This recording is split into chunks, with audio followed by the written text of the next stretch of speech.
যারা বিজনেস করেন কিন্তু বিশেষ দিনগুলোতে কাজ করতে পারবেন না, তাদের জন্য বিজনেস না। এই যে দেখেন, আজকে আমার জন্মদিন। আমি ভেবেছিলাম এই দিনটা আমি একটু ছুটিতে কাটাবো, কিন্তু তার কোনো উপায় নেই। বিজনেসে যে কোনো চাকরি থেকে বেশি পরিশ্রম দিতে হয়। যারা বিজনেস করেন বা শুরু করতে চাচ্ছেন তাদের জন্য আজকের ভিডিও। এই ভিডিও থেকে বুঝতে পারবেন যে বিজনেসের জন্য আপনাকে যে কোনো ত্যাগ স্বীকার করতে হবে। সন্ধ্যায় আমার জন্মদিনের অনুষ্ঠান, দুপুর থেকে রান্না বান্নার বিষয় আছে, কিন্তু আজকে আবার প্রোডাক্ট ডেলিভারির ডে। ডেলিভারির প্রোডাক্টগুলো রেডি করতে হবে, কুরিয়ারে পৌঁছাতে হবে, সেই সাথে সকল কেন্দ্রে সুতা দিতে হবে। তাই রেখাকে বললাম সুতা গোছাতে, আর আমি প্রোডাক্ট রেডি করছিলাম। প্রোডাক্ট রেডি করতে যেয়ে দেখে অনেকগুলো প্রোডাক্ট এখনো হাতে আসে নাই। তো আমি যেগুলো হাতে ছিল সেগুলো রেডি করছিলাম, আর বাকি প্রোডাক্টগুলো কর্মীরা নিয়ে আসবে। তো ওরা নিয়ে এসে সেগুলো আবার পরে চেকিং করা হবে। তো সকাল থেকে গুড়ি গুড়ি বৃষ্টি হচ্ছিল, একটু পরপর কর্মীদের আসতে অনেক দেরি হচ্ছে।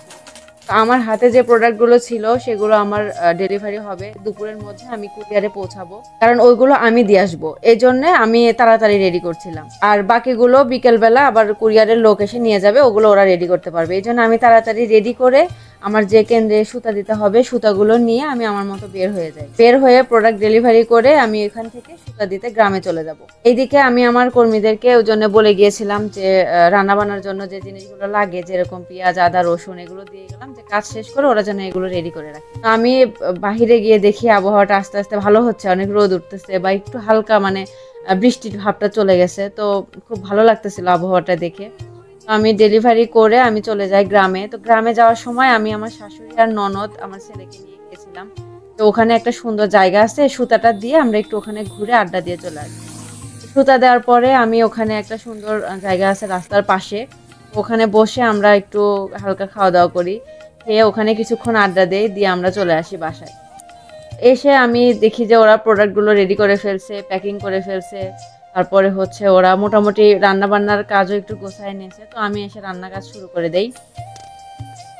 আমাদের ইচ্ছা ছিল আমরা চুলাতে রান্না করব, কিন্তু যেহেতু বৃষ্টি ছিল, একটু পরপর বৃষ্টি হচ্ছিল, তো ওই জন্য আমরা রিস্ক নেই নাই। আমি বাসার ভিতরেই আপনার হচ্ছে গ্যাসের চুলাতে সবকিছু রেডি করছিলাম।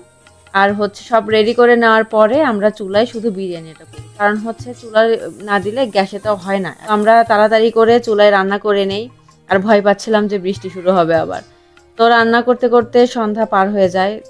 তারপরে আমরা সবাই একটু রেডি হয়ে নেই, সবাই মিলে বলছিলাম যে আজকে একটু সবাই মিলে সেজে রেডি হব, হয়ে সবাই একসাথে একটু মজা করব, ছবি। তো আমি আমার কিছু বন্ধু বান্ধবকে বলেছিলাম, আমার আত্মীয় স্বজনকে বলেছিলাম, তারা আসার অপেক্ষাই করছিলাম যে আসলে একসাথে কেক কাটবো। এর মধ্যে আমরা সবাই মিলে একটু অফিসের মধ্যে আড্ডা দিচ্ছিলাম, অফিসটা একটু সাজানো হয়েছিল। তো এগুলো নিয়ে আমরা একটু বসে বসে আড্ডা দিচ্ছিলাম, গল্প করছিলাম। তো এর মধ্যে আমার যে মেয়েগুলো, ওরা আমার জন্য একটা গিফট নিয়ে আসছে। যদিও আমি না করে দিয়েছিলাম যে গিফট নিয়ে আসা লাগবে না, তো তারপরে ওরা আমাকে এইভাবেই খুশি রাখে। আমি যদি আমাকে কিভাবে আমি খুশি হব, আমাকে কি দিলে আমার ভালো লাগবে, ওরা এই জিনিসটা খুব ভালোভাবে জানে। তো আমার জন্য যে গিফটটা নিয়ে আসছে, আমি গিফটটা খুলে দেখছিলাম, সবাই মিলে গল্প করছিলাম, গিফট নিয়ে মজা করছিলাম, কারণ ওরা গিফটটা অনেক সুন্দর হয়েছিল। ওরা যে গিফটটা দিচ্ছে গিফটটা অনেক সুন্দর ছিল। তো তারপরে আমরা সবাই যখন চলে আসে আমরা কেক কাটা শুরু করি। তো কেক কেটে এখানে কেক কাটার পরে আমরা খাওয়া দাওয়া করব, কারণ আমার যে মেয়েগুলো আসছিল ওদের বাসা একটু দূরে ছিল, যেহেতু রাত হয়ে গেছে তাড়াতাড়ি খেয়ে ওরা চলে যাবে।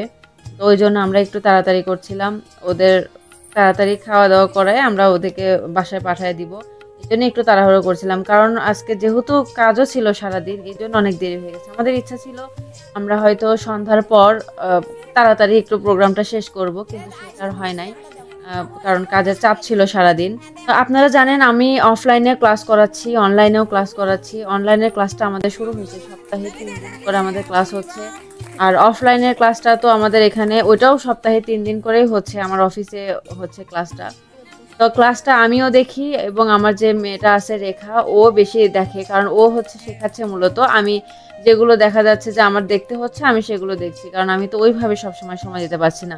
আর অনলাইনের ক্লাসটা টোটালি আমি নিচ্ছি, কারণ অনলাইনের ক্লাসটা আমাকে নিতে হয়, কারণ সব কিছু এখানে বোঝানোর ব্যাপার আছে। অনলাইনে অনেক কিছুই বোঝানো যায় না, তো সেক্ষেত্রে এই ক্লাসটা আমি হ্যান্ডেল করি। আমাদের নতুন ক্লাস শুরু হবে, পরবর্তী ক্লাসের সময়সূচি আপনাদেরকে জানানো হবে। আপনারা যদি চান নতুন কেউ ভর্তি হতে চান, আপনারা অবশ্যই আমাদের সাথে যোগাযোগ করবেন। তো আমাদের এখন প্রোগ্রামটা আমাদের শেষ হওয়ার পরে রাতে আমরা সবাই মিলে গিফট খুলে দেখছিলাম। অনেক পাওয়া হয়েছে, আসলে আমি আশা করি নাই। আমরা একটু আসলে আনন্দ করার জন্য প্রোগ্রামটা করা, তবে মাঝে মাঝে কাজের ফাঁকে একটু এরকম সময় বের করা দরকার, ফ্যামিলি নিয়ে, আত্মীয় স্বজন নিয়ে।